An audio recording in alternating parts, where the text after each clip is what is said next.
السلام علیکم ورحمۃ اللہ وبرکاتہ۔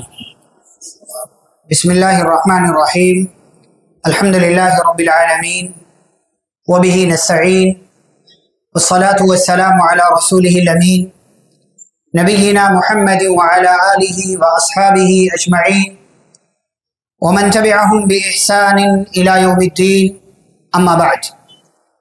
اعوذ باللہ من الشیطان الرجیم، بسم اللہ الرحمن الرحیم۔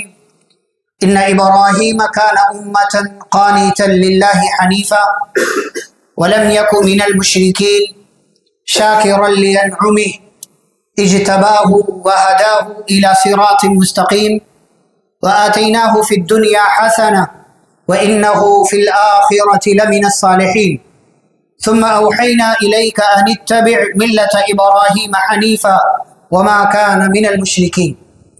رب اشرح لي صدري ويسر لي امري واحلل عقدة من لساني يفقهوا قولي رب زدني علما اللهم صل وسلم على نبينا محمد صلی اللہ علیہ وسلم وبارک علیہ۔ محترم حاضرین گرامی اور خواتین اسلام، تذکرہ انبیاء اور رسولوں کے واقعات کا ہو رہا ہے، اور اس ضمن میں آج ہم حضرت ابراہیم علیہ السلام کا تذکرہ شروع کر رہے ہیں۔ حضرت ابراہیم علیہ السلام کا بہت حد تک تعارف ہم حج کے واسطے سے، قربانی کے واسطے سے جانتے ہیں، لیکن قصص الانبیاء سیریز کے اس سفر میں آپ کے سامنے چند اہم اور ضروری باتیں ابراہیم علیہ السلام کے حوالے سے پیش کریں گے، اور امید ہے کہ یہ باتیں انشاءاللہ آپ کے لیے علمی اعتبار سے نفع بخش ہوں گی۔ قرآن مجید کے اندر اللہ رب العالمین نے حضرت ابراہیم علیہ السلام کا کئی ایک مقامات پر تذکرہ کیا، جیسے سورۃ البقرہ، سورہ آل عمران، اور آپ آگے بڑھیں ان کے نام سے مکمل ایک سورہ ہے، سورۃ الحجر، سورۃ النحل، سورۃ الانبیاء، سورۃ الشعراء۔ کئی ایک صورتوں میں اللہ رب العالمین نے ان کا تذکرہ کیا، اور جیسا کہ میں نے کہا ان کے نام پر ایک خصوصی سورہ موجود ہے، اور کمال کی بات یہ ہے کہ جو سورہ ابراہیم علیہ السلام کے نام پر ہے، اس سورہ کے اندر ابراہیم علیہ السلام کی سیرت کا تذکرہ نہیں، ان کی زندگی کا تذکرہ نہیں، بلکہ ان کی زندگی کے ایک بہت ہی اہم پہلو کا اللہ نے تذکرہ کیا، اور پھر وہ پہلو انسان کی زندگی میں کس قدر اہمیت رکھتا ہے، یہ انشاءاللہ جب وہ بات آئے گی تو ہم آپ کے سامنے ذکر کریں گے۔ ابراہیم علیہ السلام اللہ کے بڑے چہیتے، بڑے پیارے، اور اللہ رب العالمین کے بڑے محبوب ہیں۔ سب سے پہلے میں اختصار کے ساتھ ابراہیم علیہ السلام کے بارے میں ان کی خوبیاں، ان کی صفات، ان کے کمالات کا ذکر کر دوں، پھر انشاءاللہ بات آگے بڑھے گی۔ ابراہیم علیہ السلام کو اللہ نے تنہا اور اکیلے ایک امت کے برابر قرار دیا۔ اللہ نے فرمایا ان ابراہیم کان امۃ قانتا للہ۔ ابراہیم علیہ السلام ایک امت، اکیلے وہ کام کیا جو ایک امت، ایک جماعت کرتی، ایک امت کے برابر اللہ تعالیٰ نے انہیں قرار دیا۔ دوسری خوبی، حضرت ابراہیم علیہ السلام خانہ کعبہ کے معمار، خانہ کعبہ کی تعمیر کیا انہوں۔ سب سے پہلے نہیں، اللہ تعالیٰ نے سورہ آل عمران میں جہاں تذکرہ کیا ابراہیم علیہ السلام کا، فَاتَّبِعُوا مِلَّةَ إِبْرَاهِيمَ حَنِيفًا وَمَا كَانَ مِنَ الْمُشْرِكِينَ، فوراً بعد اللہ تعالیٰ نے خانہ کعبہ کا تذکرہ کیا، إِنَّ أَوَّلَ بَيْتٍ وُضِعَ لِلنَّاسِ لَلَّذِي بِبَكَّةَ مُبَارَكًا وَهُدًى لِلْعَالَمِينَ۔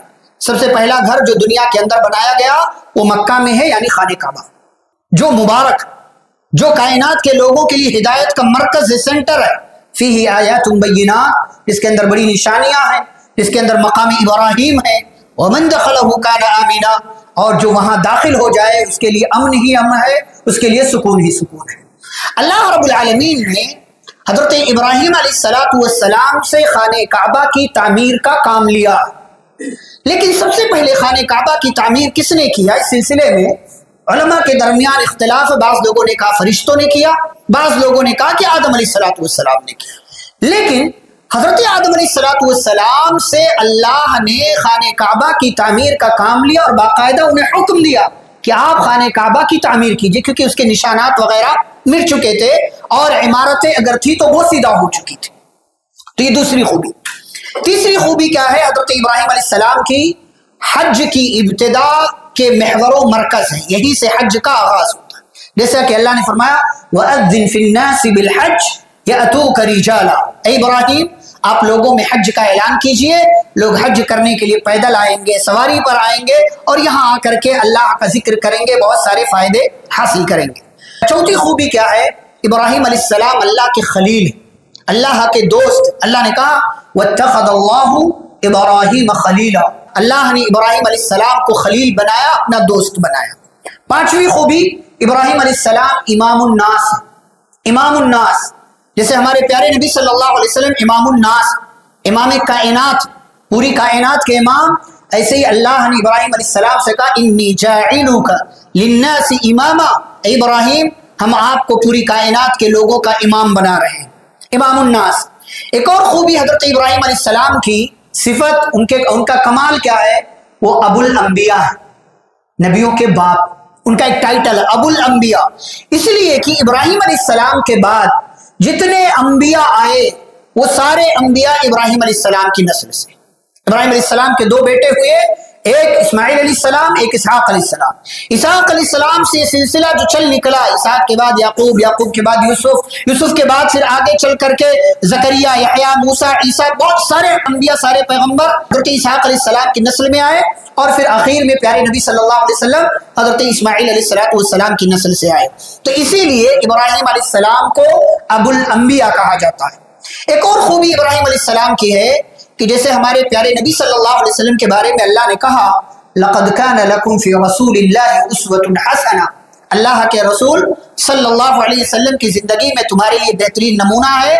ایسے ابراہیم علیہ السلام کے بارے میں اللہ کہتے ہیں قَدْ كَانَتْ لَكُمْ أُسْوَةٌ حَسَنَةٌ فِي إِبْرَاهِيمَ، ابراہیم علیہ السلام کی زندگی میں تمہارے لیے بہترین نمونہ ہے۔ ایک اور خوبی، نبی صلی اللہ علیہ وسلم کو ان کی اتباع کا حکم اللہ نے دیا، اللہ نے ابراہیم علیہ السلام کی ملت، ان کے راستے کی اتباع کا حکم دیا، کس کو؟ نبی صلی اللہ علیہ وسلم کو۔ ہمیں اتباع کرنی ہے پیارے نبی صلی اللہ علیہ وسلم کی، لیکن پیارے نبی صلی اللہ علیہ وسلم کو کس کے راستے، کس کے ملت، کس کا مسلک اپنانے کا اللہ نے حکم دیا؟ ابراہیم علیہ السلام۔ ثم اوحینا الیک ان اتبع ملت ابراہیم حنیفا، ہم نے آپ کی طرف وحی کی کہ نبی صلی اللہ علیہ وسلم آپ ابراہیم علیہ السلام کی ملت کی اتباع کیجیے۔ ایک اور خوبی ان کی ہے کہ ابراہیم علیہ السلام وہ پیغمبر ہیں جن سے سارے مذہب والے اپنا تعلق جوڑتے ہیں۔ یہودی کہتے ہیں ابراہیم علیہ السلام یہودی تھے، عیسائی کہتے ہیں ابراہیم علیہ السلام عیسائی تھے، اور مشرکوں کا ایک ٹولہ انہیں اپنے سے جوڑتا ہے۔ حالانکہ کمال کی بات کیا ہے؟ یہودیت کا آغاز کب ہوا؟ موسیٰ علیہ السلام سے۔ عیسائیت کا آغاز ہوا عیسیٰ علیہ السلام سے، اور موسیٰ اور عیسیٰ علیہ السلام یہ دونوں انبیاء ابراہیم علیہ السلام کے زمانے کے ایک لمبے زمانے کے بعد آئے۔ اور یہودی کہتا ہے ابراہیم علیہ السلام یہودی تھے، عیسائی کہتا ہے ابراہیم علیہ السلام عیسائی تھے، مشرک انہیں اپنے سے جوڑتا ہے۔ اللہ کیا کہتا ہے؟ اللہ رب العالمین نے اگلی بات، اگلی خوبی جو ابراہیم علیہ السلام کی، جب یہودیوں نے کہا ابراہیم علیہ السلام یہودی، عیسائیوں نے کہا، مشرکین نے کہا، تو اللہ نے اس الزام کو ابراہیم علیہ السلام کی زندگی سے ہٹایا، ابراہیم علیہ السلام کا دفاع کیا اور کہا ما كان ابراہیم یہودیا ولا نصرانیا ولكن كان حنیفا مسلما وما كان من المشرکین۔ ابراہیم علیہ السلام نہ یہودی، ابراہیم علیہ السلام نہ عیسائی، ابراہیم علیہ السلام نہ مشرک، کیا ہے وہ؟ وَلَكِنْ كَانَ حَنِيفًا مُسْلِمًا، وہ پکے سچے اللہ والے تھے، پکے سچے مسلمان تھے۔ اللہ نے ان کی جانب سے دفاع کیا، یہ ان کی خوبی ہے۔ اچھا، ایک اور خوبی جس سے پہلے ہم ذکر کر چکے ہیں کہ ان کے نام پر مکمل ایک سورہ اللہ رب العالمین نے قرآن مجید کے اندر رکھا ہوا، سورہ ابراہیم۔ کس بارے میں؟ بیدار رہو، جاگتے رہو۔ کون سے بارے میں؟ پارہ نمبر 13 میں۔ ماشاءاللہ، بارک اللہ فیکم۔ پارہ نمبر 13 میں سورہ ابراہیم، بڑی مختصر سورہ ہے، پاؤ پارے سے تھوڑا سا زیادہ ہے۔ اس کے اندر جیسا کہ میں نے کہا پیارے حضرت ابراہیم علیہ السلام کی زندگی کے ایک بہت نمایاں پہلو کا اللہ نے تذکرہ کیا ہے، بات آگے آئے گی انشاءاللہ ہم ذکر کریں گے۔ ابراہیم علیہ السلام کے حوالے سے اگلی باتیں کچھ شروع کرتے ہیں۔ ابراہیم علیہ السلام پیدا ہوئے ایک علاقے میں جسے بابل کہا جاتا ہے، جسے بابل کہا جاتا ہے، اور یہ دمشق وغیرہ کے دمشق جو علاقہ ہے، اسی علاقے میں بابل نام کا ایک شہر تھا، ایک گاؤں تھا، ایک بستی تھی. اسی بستی میں ابراہیم علیہ السلام پیدا ہوئے.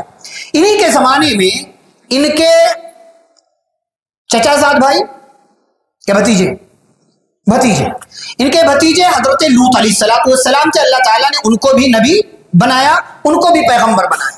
اور ابراہیم علیہ السلام جب بڑے ہوئے تو ان کی شادی ہو گئی، ان کا نکاح ہوا سارہ سے. اور اس وقت کے دور میں ان تینوں کو چھوڑ کر کوئی اور مسلمان نہیں تھا، کوئی بھی مسلمان نہیں تھا. ابراہیم علیہ السلام جس گھر میں پیدا ہوئے، جس علاقے میں پیدا ہوئے، ابراہیم علیہ السلام کے ابا کا نام قرآن نے آزر کہا ہے. وَإِذْ قَالَ إِبْرَاهِيمُ لِأَبِيهِ آزَرَ، ابراہیم علیہ السلام نے اپنے باپ آزر سے کہا، اور بعض مفسرین اور دیگر نام بتاتے ہیں. بہرحال ابراہیم علیہ السلام جس گھر میں پیدا ہوئے وہ گھر بتوں کا پجاری، بتوں کا بنانے والا باپ، اور بتوں کی عبادت کرنے والا، بتوں کو بیچنے والا، اور پوری بستی، پورا علاقہ، تقریباً سارے لوگ بتوں کی پرستش کرنے والے اور بتوں کے نام پر مر مٹنے والے تھے. اچھا، بعض مفسرین نے یہ ذکر کیا ہے کہ یہ لوگ 7 ستاروں کی عبادت کیا کرتے تھے. ان کی بستی کے لوگ 7 ستاروں کے پجاری تھے، 7 ستاروں کی پوجا کرتے تھے، اور مختلف طرح کے اقوال، افعال، اعمال کے ذریعے عبادت کا کام ان 7 ستاروں کے لیے انجام دیا کرتے تھے.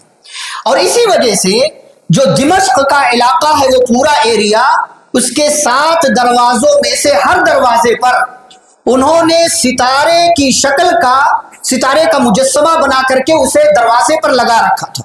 اور اسی دروازے کے پاس آ کر کے یہ لوگ خوشیاں مناتے تھے، قربانیاں کرتے تھے، اور دیگر سارے غلط کام جو ہے غیر اللہ کے نام پر انجام دیا کرتے تھے. ساتھ ہی ساتھ اپنے ہاتھوں سے پتھروں کو تراش کر کے بت بناتے تھے، بتوں کی بھی پوجا کرتے تھے. ابراہیم علیہ السلام کو اللہ رب العالمین نے انہی کے درمیان سے نکال کر کے نبی، رسول اور پیغمبر بنایا. ابراہیم علیہ السلام کی بعثت ہو گئی. لیکن اس سے پہلے بچپن کا ہلکا سا تذکرہ اللہ تعالیٰ نے سورۃ الانبیاء میں کیا ہے. ابراہیم علیہ السلام کے بارے میں اللہ کہتے ہیں وَلَقَدْ آتَيْنَا إِبْرَاهِيمَ رُشْدَهُ مِنْ قَبْلُ وَكُنَّا بِهِ عَالِمِينَ. ابراہیم علیہ السلام کو ہم نے پہلے ہی رشد عطا کر دیا تھا، ہدایت، سوچنے سمجھنے کی صلاحیت، شعور، حق اور باطل کی تمیز، صحیح کیا ہے غلط کیا ہے، پہلے ہی سے اللہ رب العالمین نے عطا کر دیا. اسی لیے ابراہیم علیہ السلام گرچہ بتوں کے پجاریوں کے علاقے میں پیدا ہوئے، گرچہ بتوں کے بنانے والے کے گھر میں پیدا ہوئے، لیکن بچپن سے لے کر کے جوانی تک، نبی بنائے جانے تک ابراہیم علیہ السلام نے شرک اور کفر کا کام نہیں کیا. شرک اور کفر کا کام نہیں کیا، بتوں کی عبادت نہیں کی، ستاروں کی پوجا نہیں کی، اللہ کے علاوہ کسی اور کی عبادت پہلے ہی سے رشد، سمجھ اور صلاحیت اللہ تعالیٰ نے ان کو دے دیا تھا.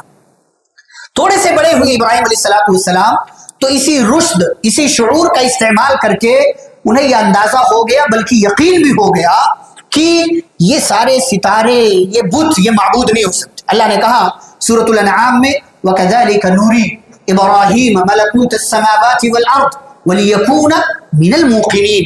ہم نے ابراہیم علیہ السلام کو زمین کی، آسمان کی بادشاہت کا اور ان تمام چیزوں کا نظارہ کروایا تاکہ وہ یقین کرنے والوں میں سے ہو جائے. یہ باتیں ابراہیم علیہ السلام دیکھ رہے تھے کہ ان کے ابا بتوں کی عبادت کر رہے ہیں، قوم بتوں کی عبادت کر رہی ہے، اور پوری قوم غیر اللہ کے سامنے جھکنے والی ہے. تو ایک مرتبہ اپنے ابا کو سمجھایا. ابراہیم علیہ السلام نے بڑے پیار سے، بڑی محبت سے ابا کو سمجھایا. قوم سے اور اپنے ابا سے، دونوں سے سوال کیا. کیا کہا؟ ما هذه التماثيل التي انتم لها عاکفون. سمجھانے کا انداز دیکھیں، ڈائریکٹ نہیں بول رہا. بعض دفعہ ہم کسی کو کچھ کرتا ہوا دیکھتے ہیں تو کہہ دیتے غلط کر رہے ہو، یہ طریقہ درست نہیں، یہ طریقہ درست نہیں. آپ اس سے پہلے پوچھئے کہ بھائی آپ یہ کام کر رہے ہیں تو کس نے آپ کو بتایا؟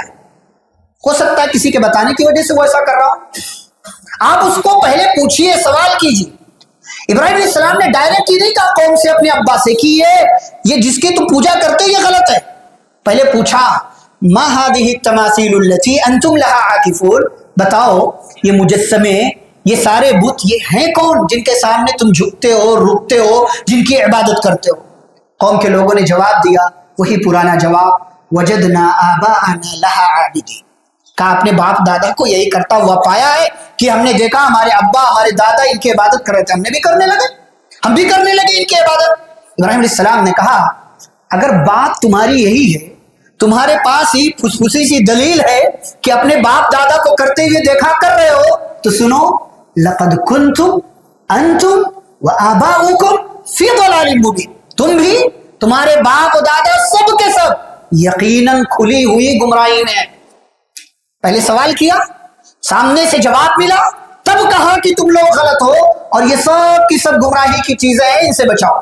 پھر کیا کہا، بر ربکم رب السماوات والارض الذی فطرہن، تمہارا رب وہ ہے جو آسمان و زمین کا رب ہے، جس نے آسمان و زمین کو پیدا کیا، وانا علی ذلکم من الشاہدین، اور میں اس بات پر گواہ ہوں، اس بات کی گواہی دیتا ہوں کہ اللہ رب العالمین ہی آسمان و زمین کا تم سب کا رب۔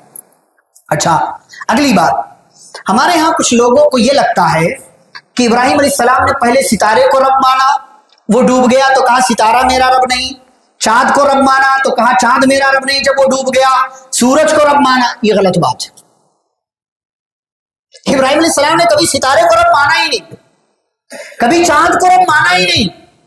یہ سمجھانے کا ایک انداز تھا کہ قوم کے لوگ اگر ستارے کی عبادت کر رہے ہیں، جیسا کہ میں نے کہا 7 الگ الگ ستاروں کی پوجا کر رہے تھے، تو ابراہیم علیہ السلام نے سمجھانے کے لیے، یقین دلانے کے لیے انداز اختیار کیا، یہ ستارہ یہ میرا رب ہے، چلو ٹھیک ہے، تھوڑی دیر کے لیے مان لیتے یہ ہمارا رب ہے۔ لیکن جب ستارہ ڈوبا تو کہا لا احب الافلین، جو ڈوب جائے اس کی یہی اوقات ہے کہ وہ ڈوب رہا ہے، وہ ختم ہو جا رہا ہے، وہ کبھی رہے گا کبھی نہیں رہے گا، وہ رب کیسے ہو سکتا؟ میں ڈوبنے والوں کو پسند نہیں کرتا۔ اچھا، ستارے سے بڑا چاند ہے، قوم کے لوگ بے وقوف ہے، چاند کو چھوڑ کر ستارے کو معبود بنائے بیٹھے ہیں، تو چاند نکلا تو سمجھانے کا انداز اختیار کیا، ہذا ربی، یہ میرا رب ہے۔ فلما فلا، جب چاند بھی ڈوب گیا تو کہا لئن لم یہدنی ربی لاکونن من القوم الضالین، کہ میری قوم کے لوگ ستاروں کی پوجا کر رہے ہیں، ستارے سے بڑا چاند ہے، چاند کو رب بنانا چاہیے اگر رب بنانا ہی ہے تو، لیکن چاند بھی ڈوب گیا تو کہا اگر میرا جو سچا صحیح والا جو رب ہے اگر اس نے ہدایت نہیں دیا تب تو میں گمراہوں میں سے ہو جاؤں۔ صبح ہوئی، سورج نکلا، قوم کو سمجھانے کا ایک اور انداز اختیار کیا، قوم کے لوگوں ستاروں کو معبود بنائے بیٹھے ہو، تمہیں ستاروں کے علاوہ چاند کو نہیں تو سورج کو معبود بنانا چاہیے، ہذا ربی ہذا اکبر، یہ میرا رب ہے، یہ سب سے بڑا، پوری کائنات کو روشنی دے رہا ہے، اندھیرے کو ہٹا کر کے روشنی عطا کر رہا، اسے رب ہونے کا اختیار ہونا چاہیے، یہ سب سے بڑا۔ فلما افلت، جب وہ بھی ڈوب گئے، قال یا قومی انی بریء مما تشرکون، یہ ہے انداز اختیار کرنے، یہ ہے انداز محبت والا، پیار والا، سمجھانے والا جو ابراہیم علیہ السلام نے اختیار کیا۔ کہا ستارہ ڈوبا، چاند ڈوبا، سورج ڈوبا، سب کے سب ڈوب گئے، ان کی یہی اوقات ہے، یہ رب نہیں ہو سکتے۔ اے میری قوم کے لوگوں، تم چاہے ستاروں کو معبود بنا لو، چاہے چاند کو معبود بنا لو، چاہے سورج کو معبود بنا لو، میں ان تمام چیزوں سے الگ ہوں جن کو تم اللہ کے ساتھ شریک کرتے ہو۔ پھر اسی موقع پر ابراہیم علیہ السلام نے پہلی مرتبہ کھلم کھلا یہ اعلان کیا، انی وجہت وجہی للذی فطر السماوات والارض حنیفا وما انا من المشرکین، کہا میری قوم کے لوگوں، میں نے اپنا چہرہ اس ذات کی طرف پھیر لیا جس نے آسمان و زمین کو پیدا کیا، سارے باطل راستوں سے کٹ کر کے میں اللہ کے راستے پر آ گیا ہوں، وما انا من المشرکین، میں مشرکوں میں سے نہیں۔ اب اس بات پر اللہ کہتے وحاجہ قوم، ان کی قوم دشمن بن گئی۔ قال اتحاجونی فی اللہ، کہا ابراہیم علیہ السلام نے قوم کے لوگوں تم مجھ سے اللہ کے سلسلے میں ڈرتے ہو، جھگڑتے ہو، بحث کرتے ہو۔ قال اتحاجونی فی اللہ وقد ہدان، حالانکہ اسی اللہ نے مجھے ہدایت کا راستہ بتایا، اسی اللہ نے میرے دل میں یہ بات ڈالا ہے کہ ستارہ، سورج، چاند یہ سب رب نہیں ہے۔ ولا اخاف ما تشركون به الا ان يشاء ربي شيئا، اور میں ان چیزوں سے نہیں ڈرتا جن کو تم اللہ کے ساتھ شریک کرتے ہو۔ اور آگے یہ بھی کہا وکیف اخاف ما اشرکتم، اور میں ڈروں بھی کیسے ان باطل چیزوں سے جن کو تم اللہ کے ساتھ شریک کرتے ہو۔ ولا تخافون انکم اشرکتم باللہ، جبکہ تمہیں خود ڈر نہیں لگتا کہ تم نے اللہ کے ساتھ کتنے شریک کر رکھے ہیں، تمہیں اللہ سے ڈرنا چاہیے، ایسی چیزوں کو معبود نہیں بنانا چاہیے۔ پھر یہیں پر اللہ تعالیٰ نے وہ مشہور آیت ذکر کیا ہے الذین آمنوا ولم يلبسوا ایمانهم بظلم اولئک لهم الامن وهم مهتدون. جو ایمان لائے اور ایمان کے ساتھ ظلم کو یعنی شرک کو نہ ملائے تو یہی وہ لوگ ہیں جن کے لیے امن ہے اور جو ہدایت یافتہ ہے. ابراہیم علیہ السلام نے قوم کے سامنے دعوت رکھ دی، توحید کی دعوت، اللہ کی توحید کی طرف بلایا، قوم کو سمجھایا. قوم کو سمجھانے کے ساتھ ساتھ ابراہیم علیہ السلام نے ایک مرتبہ یہ ترکیب اختیار کی کہ اب یہ نہیں سدھر رہے ہیں، نہیں سمجھ رہے ہیں، ان کو سمجھانے کا انداز ذرا تبدیل کرنا چاہیے. تو من ہی من میں یہ ارادہ بنا لیا، اللہ کی قسم کھا لیا، تاللہ لأکیدن اصنامکم بعد ان تولوا مدبرین، اللہ کی قسم میں تمہارے معبودوں کو، بتوں کو توڑ دوں گا جب تم یہاں سے چلے جاؤ گے. چلے گئے. عید کا دن آیا، خوشی کا دن آیا، سارے لوگ چلے گئے. ابراہیم علیہ السلام سے بھی کہا، ابراہیم علیہ السلام نے بہانہ بنایا. بہانہ بنایا جسے ہم اپنی زبان میں کہتے ہیں جھوٹ بولا. بہانہ بنایا اللہ کی خاطر، انی سقیم، میں بیمار ہوں. سارے لوگ چلے گئے. ابراہیم علیہ السلام نے کلہاڑی اٹھائی. اللہ تعالیٰ نے ذکر کیا سورۃ الصافات. سورۃ الصافات میں اللہ تعالیٰ نے ذکر کیا کہ ابراہیم علیہ السلام نے کلہاڑی اٹھائی. کلہاڑی اٹھانے کے بعد باطل معبودوں بتوں کے پاس آئے اور ان سے کہا، سوال کیا، سوال کا جواب نہیں ملا تو کہا ما لکم لا تنطقون، او بھائی ہو کیا گیا، بولتے کیوں نہیں ہو، بولتے کیوں نہیں ہو، بولتے کیوں نہیں ہو، ما لکم لا تنطقون. فاقبلوا الیہ یزفون قال اتعبدون ما تنحتون واللہ خلقکم وما تعملون قالوا ابنوا له بنیانا فالقوه فی الجحیم. یہ پوری تفصیل اللہ نے سورۃ الصافات. سورۃ الانبیاء کی طرف آئے تو اللہ نے کہا فجعلهم جزازا، سب کو توڑ دیا، الا کبیرا، بڑے والے کو چھوڑ دیا. کیوں؟ لعلہم یرجعون، تاکہ آئیں گے پلٹیں گے تو ان کو ایک میسج دوں گا، ان کو ایک بات بتاؤں گا کہ بڑے والے کو چھوڑا کیوں. حکمت کے ساتھ کام کرنا چاہیے. سارے لوگ واپس آئے. من فعل ھذا بآلہتنا، ہاں یہ سارے معبودوں کے سامنے جھکنے کے لیے آ رہے ہیں، خوشی منا کر کے چلے ان کا شکریہ ادا کریں گے، ان کے پاس جائیں گے، ماتھا ٹیکیں گے. آئے تو دیکھا سارے ٹوٹے پڑے ہیں. من فعل ھذا بآلہتنا، کس نے ہمارے معبودوں کے ساتھ یہ کیا؟ انہ لمن الظالمین، یقیناً وہ ظالم ہے، وہ بہت بڑا مجرم ہے. تو کسی نے کہا، کچھ لوگوں کی طرف سے آواز آئی، سمعنا فتى، ہم نے ایک نوجوان کے بارے میں سنا، وہ ہمارے معبودوں کے بارے میں ایسی ایسی باتیں کرتا رہے، یقال له ابراہیم، اور جسے لوگ ابراہیم کا نام دیں. اچھا، فأتوا به على اعین الناس، ایسی بات ہے، جاؤ اس کو پکڑ کر کے لوگوں کے سامنے حاضر کرو، لعلہم یشہدون، تاکہ لوگ بھی یہ تماشا دیکھیں کہ ہمارے معبودوں کی شان میں گستاخی کرنے کا انجام کیا ہوتا. لائے گئے ابراہیم علیہ السلام. سوال ہوا، انت فعلت هذا بآلہتنا یا ابراہیم، ابراہیم کیا تم نے ہمارے معبودوں کے ساتھ یہ حرکت کی ہے؟ ابراہیم علیہ السلام نے ایک جملہ کہا. کیا کہا؟ بل فعلہ کبیرہ ھذا، کس نے کیا؟ بڑے والے. فاسألوہم، پوچھو. کن سے؟ کن سے؟ کس سے پوچھنا ہے؟ پچھلے سال والا سبق بھولنا نہیں چاہیے. کس سے پوچھنا ہے؟ جو ٹوٹ گئے ان سے پوچھنا ہے، بڑے والے سے نہیں پوچھنا. فاسألوہم، فاسألوہ نہیں کہا، فاسألوہم، یہ جو ٹوٹے پڑے ہیں سارے ان سے پوچھو. ان کانوا ینطقون، اگر یہ بولتے ہو. کیوں؟ میسج کیا دینا تھا؟ یہ بڑا والا اس کے دماغ میں آیا میں سب سے بڑا معبود، میرے رہتے ہوئے چھوٹے چھوٹوں کی اوقات کیا، ان کی عبادت ہو رہی ہے. غصے میں آیا توڑ دیا، غصے میں آیا سارے چھوٹوں کو توڑ دیا. اے رہ گیا، دیکھو یہی اسی نے حرکت کی ہے. یہ تو بولے گا نہیں کیونکہ مجرم ہے، تو پوچھو کس سے؟ ہے چھوٹے چھوٹوں سے جو ٹوٹ گئے. فسالو ان کانوا ینطقون، اگر معبود ہے گھر سے ٹوٹ گئے چھوڑو، پوچھو نا ان سے، بولتے تو. فرجعوا الی انفسہم، سارے لوگ اپنے من میں سوچنے لگے، اچھا کام کی بات ہے، صحیح بول رہے ہیں. لیکن پھر یہ خیال آیا تو کہ ہم اپنے معبودوں کے بارے میں ایسا سوچ رہے ہیں. انکم انتم الظالمون، تمہاری اتنی اوقات کی تم اپنے معبودوں کے بارے میں ایسا سوچ رہے ہو، اتنا غلط تصور آ گیا تمہارے ذہنوں میں. جیسے بعض لوگ ہاں اولیاء اللہ کے بارے میں عقیدہ، یہ گستاخ ہے، یہ فلاں ہے، یہ وہابی ہے، یہ صحابہ کو نہیں مانتا، یہ اولیاء کو نہیں مانتا، یہ فلاں کو نہیں مانتا۔ وہ بھائی مانتے لیکن جیسے تم منوانا چاہے تو نہیں مانتے۔ ہم مانتے اس طریقے پر ہیں جو طریقہ نبی صلی اللہ علیہ وسلم کا ہے، جو طریقہ قرآن و حدیث کا ہے۔ تو ابراہیم علیہ السلام نے کہا پوچھو ان سے۔ لوگ سوچنے لگے کیسے پوچھیں؟ فقالوا انکم انتم الظالمون۔ اپنے من میں سوچا کہ بھائی ہم اپنے معبودوں کے بارے میں ایسا سوچ رہے ہیں، ہم تو ظالم ہیں۔ ثم نکسوا علی رؤوسہم، اللہ نے کہا سر جھک گئے، سب کے سر جھک گئے، اور سارے لوگوں نے سر جھکا کر کے ابراہیم علیہ السلام سے کہا لقد علمت ما هؤلاء ينطقون، ابراہیم تمہیں تو پتا ہے کہ یہ بولتے نہیں ہیں، تو تم پوچھنے کیوں بول رہے ہو؟ تو ابراہیم علیہ السلام نے کہا تمہیں پتا ہے کہ یہ بولتے نہیں ہیں، افتعبدون من دون اللہ ما لا ينفعكم شيئا ولا يضركم، تمہیں خود پتا یہ بولتے نہیں ہیں، تو پھر ایسی چیزوں کی عبادت کیوں کرتے ہو جو تمہیں نہ فائدہ دے نہ نقصان دے، تمہارے نفع نقصان کے معنی۔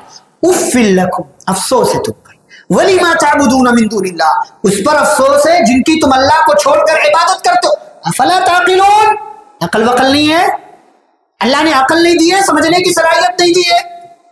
یہ پیغام، یہ میسج ابراہیم علیہ السلام نے دے دیا، لیکن جو اندھی عقیدت میں مبتلا ہو، جو صحیح کو صحیح نہ سمجھے بلکہ گستاخ کہہ کر کے اس قسم کے حق بات کا انکار کر دے، ان لوگوں نے بھی یہی کیا، اور فیصلہ یہ ہوا، اللہ رب العالمین نے ذکر کیا ہے قالوا حرقوه وانصروا آلہتکم۔ ایک اور جملہ، سارے لوگوں نے جب وہ بات مان لی، یہ حقیقت واضح ہو گئی کہ ہمارے ان معبودوں کو توڑا ہے ابراہیم نے، تو کہا حرقوا، آگ جلاؤ، وانصروا آلہتکم، اور مدد کرو، کس کی مدد کرو؟ اپنے معبودوں کی۔ ایک کیسے معبود ہے جو مدد کے مستحق ہے؟ کیسے معبود ہیں جو مدد کے مستحق؟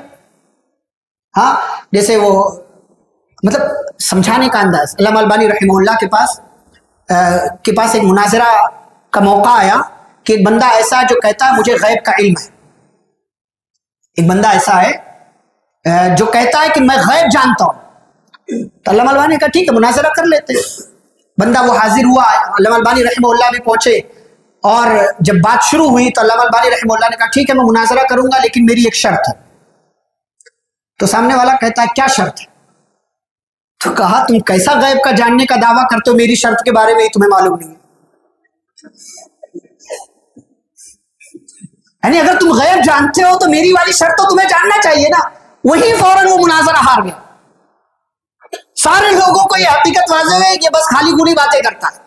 تو ایسے ہی کچھ بڑبولے ہوتے ہیں جو عوام کے سامنے، جو عوام کل انعام بعض دفعہ ہوتی ہے، جو عقیدت میں اندھی ہو جاتی ہے، مبتلا ہو جاتی ہے، اس کے سامنے خوب ہوا، لیکن جیسے کوئی صاحب علم مل جاتا ہے سارا پتا پانی ہو جاتا ہے، وہ بالکل میڈک کی طرح، خلاص کچھ نہیں ہوتا، اندر کچھ نہیں ہوتا۔ ایسے ہی ابراہیم علیہ السلام نے بھگو کر مارا، اگر اپنی زبان میں ہم بات کریں تو اتنا جملہ ان کو بولنا پڑا، وانصروا آلہتکم، اپنے معبودوں کی مدد کرو۔ یہ کیسے معبود ہے جن کو خود مدد کی ضرورت ہے؟ بہرحال ابراہیم علیہ السلام کو گستاخ سمجھ لیا گیا، اور معبودوں کی شان میں گستاخی کرنے والا تصور کر لیا گیا۔ آگ جلائی گئی، وہ آگ جو آسمانوں سے باتیں کر رہی ہے، جس کے شعلے فضاؤں میں جو ہے اڑ رہے ہیں، نظر آ رہے ہیں، اور ابراہیم علیہ السلام کو توحید کا اعلان کرنے کے جرم میں، معبودوں کی بے بسی، ان کی کمزوری، لاچاری بتانے کے جرم میں ابراہیم علیہ السلام کو آگ کے حوالے کر دیا گیا۔ لیکن جب آپ کا ایمان اللہ پر ہوتا ہے، جب آپ کی توحید مضبوط ہوتی ہے، تو اللہ تعالیٰ آپ کی حفاظت کرتا ہے۔ اللہ نے اپنے خلیل کی، ابراہیم کی حفاظت کی۔ قلنا یا نار کونی بردا وسلاما علی ابراہیم، اللہ نے کہا آگ ٹھنڈی بھی ہو جا، سلامتی والی بھی ہو جا، ابراہیم کو تکلیف نہیں ہونی چاہیے۔ ابراہیم علیہ السلام کو اللہ نے اس آگ سے بچا لیا۔ وہ آگ جو لمحوں میں تباہ کر دیتی ہے، اس آگ کو ابراہیم علیہ السلام نے ذرہ برابر نقصان نہیں پہنچایا. یہ فائدہ ہے آپ کے ایمان کا، یہ فائدہ ہے آپ کے عقیدہ توحید کا، یہ فائدہ ہے اللہ پر یقین رکھنے کا، اور یہ فائدہ ہے لوگوں کو توحید کی طرف دعوت دینے اور بلانے کا. یہ بات ہوئی، ابراہیم علیہ السلام نے قوم کے سامنے، ابا کے سامنے، سبھی کے سامنے توحید کا اعلان کیا. اور اس کے بعد کی ایک اور بات سن کر کے انشاءاللہ پھر بات ختم کریں گے. یہ سلسلہ آگے بھی چلتا رہے گا. اور وہ بات یہ ہے، ابراہیم علیہ السلام نے اپنے ابا کے سامنے بڑی محبت کے ساتھ توحید کی دعوت دی. لیکن ابا کا تذکرہ کرنے سے پہلے ہم نمرود کا تذکرہ کر لیتے ہیں، جس نمرود کے سامنے ابراہیم علیہ السلام نے توحید کی دعوت پیش کی. ابراہیم علیہ السلام کو نمرود جو اس وقت کا بادشاہ تھا، اور بعض لوگوں نے ذکر کیا ہے بڑی لمبی عمر ملی اس کو، اور 400 سال تک اس نے پوری کائنات پر حکومت کی. 2 مسلمان بادشاہ اور 2 کافر بادشاہ ایسے ہیں جنہوں نے پوری دنیا پر حکومت کی. ایک نمرود کافر اور دوسرے بخت نصر، یا اس کا اور کچھ نام بعض لوگ بتاتے ہیں. یہ 2 کافر ہیں، پوری دنیا پر حکومت کی ان لوگوں نے. 2 مسلمان ہیں، ایک سلیمان علیہ السلام، دوسرے ذوالقرنین، جن کا تذکرہ اللہ تعالیٰ نے سورۃ الکہف کے اندر کیا، پارہ نمبر 16 میں. تو یہ نمرود بادشاہ اپنے آپ کو جب دیکھا اتنے زمانے سے لوگوں پر حکومت ہے، تو اس کو لگنے لگا میں ہی رب ہوں، میں معبود ہوں. ابراہیم علیہ السلام کو حاضر کیا گیا نمرود بادشاہ کے سامنے. کہا سنا ہے تم کسی اور کو اپنا معبود سمجھتے ہو؟ کہا ہاں. کہا کون ہے تمہارا رب؟ کہا ربی الذی یحیی و یمیت، میرا رب وہ ہے جو زندہ کرتا مارتا. رب کے رب ہونے کی سب سے بڑی دلیل یہ، زندگی اور موت اس کے ہاتھ میں. ابراہیم علیہ السلام نے سب سے بڑی والی دلیل دی، میرا رب وہ ہے جو زندہ کرتا ہے مارتا ہے، زندگی اور موت اس کے ہاتھ میں. بے وقوف تھا، کہنے لگا انا احیی و امیت. ہاں، زندگی اور موت اگر ہاتھ میں ہے، اس کا مالک ہونا اگر رب ہونے کی دلیل ہے، یہ کام میں بھی کرتا ہوں، تو مجھے رب کیوں نہیں سمجھتے؟ کہا اچھا تم کرتے ہو، بتاؤ تمہارے ہاتھ میں زندگی موت کیسے ہے؟ 2 لوگوں کو بلایا، 2 قیدیوں کو. ایک وہ قیدی جس کے بارے میں فیصلہ ہو چکا تھا کہ اسے چھوڑ دیا جائے گا، اسے قتل کروا دیا، اور جس کے بارے میں یہ فیصلہ ہو چکا تھا اسے مار دیا جائے گا، اسے چھوڑ دیا گیا. کہا دیکھو، ایک مرنے والا تھا اسے زندگی دے دی، ایک زندگی پانے والا تھا اسے موت دے دیا. زندگی موت میرے ہاتھ میں دی. ابراہیم علیہ السلام سمجھ گئے یہ بے وقوف، یہ بے وقوف. اس کو گھمانے کا دوسرا، اس کو سمجھانے کا دوسرا انداز اختیار کرنا پڑے گا. فوراً دوسرا انداز اختیار کیا. کہا اچھا تم رب ہو، موت و حیات تمہارے ہاتھ میں، ایک کام کرو، فإن اللہ یأتی بالشمس من المشرق فأتی بها من المغرب. اگر تم رب ہو تو میرا رب وہ ہے، میرا اللہ وہ ہے جو سورج کو مشرق سے نکالتا ہے. فأتی بها من المغرب، تم رب ہو آج کے دن، کل کے دن، کسی دن تم سورج کو مغرب سے نکال کر بتا دو. فبہت الذی کفر، کافر ہکا بکا حیران ششدر رہ گیا. یہ کون سی بات ابراہیم نے میرے سامنے کر دی؟ اسے پتا چل گیا یہ میری اوقات کے باہر ہے. واللہ لا یہدی القوم الظالمین، اللہ ظالم قوموں کو ہدایت نہیں دیا کرتا ہے. مزید اس حوالے سے باتیں انشاءاللہ ہم کل کی مجلس میں بھی کریں گے. اور یہ سلسلہ جو توحید کا ہے، چاہے وہ نمرود کے سامنے کی بات ہو، ابا کے سامنے کی بات ہو، ابا کو کیسے سمجھایا، کیسے توحید کی دعوت دی، اور کیسے کس محبت سے ان کے سامنے بولنے کا، دعوت کا انداز اختیار کیا ابراہیم علیہ السلام نے. اور اس کے بعد ابراہیم علیہ السلام نے ہجرت کی. ہجرت کے بعد آپ کی بیوی، آپ کے بچوں کی اپنی داستان، اپنے واقعات ہیں. انشاءاللہ کل کی مجلس میں اس کا تذکرہ ہم کریں گے. اللہ رب العزت سے دعا ہے اللہ ہم سبھی کو انبیاء کرام کے قصص، واقعات اور ان کی باتوں سے، ان کی قوموں کے واقعات سے عبرت اور نصیحت حاصل کرنے کی توفیق عطا فرمائے. اللہ رب العالمین ہم سبھی کو قرآن و حدیث کی روشنی میں زندگی گزارنے کی توفیق دے، جب تک دنیا میں زندہ رکھے اسلام اور ایمان پر. خاتمہ ہو تو خاتمہ بالخیر ہو. وصلی اللہ تعالی علی نبینا محمد وعلى آله وأصحابه أجمعين. ربنا تقبل منا إنك أنت السميع العليم. سبحانك اللهم وبحمدك أشهد أن لا إله إلا أنت أستغفرك وأتوب إليك. والسلام عليكم ورحمة الله وبركاته.